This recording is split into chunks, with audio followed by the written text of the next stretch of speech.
Husband হঠাৎ করে জিজ্ঞাসা করেছিল, বিয়ের আগে আর পরের মধ্যে পার্থক্য কি?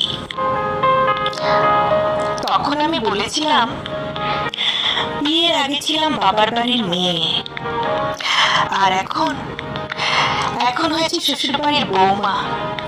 আগে আমার মুখে সবাই খাবার তুলে দিত, আর এখন আমাকে সবার মুখে খাবার তুলে দিতে হয়। আগে একটু ব্যথা পেলে চিল্লাচিল্লি করে সারা বাড়ি মাথায় তুলে ফেলতাম, আর এখন অনেক ব্যথা পেলেও একটা শব্দ করি না।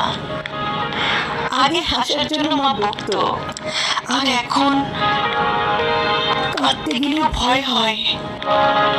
আগে একটু মন খারাপ হলে মা বুঝে ফেলতো, কিন্তু এখন ভেতরটা চুরমার হয়ে গেলেও কেউ টের পায় না। আগে ভাবতাম বাইরের জগৎটা অনেক শান্তির, কিন্তু এখন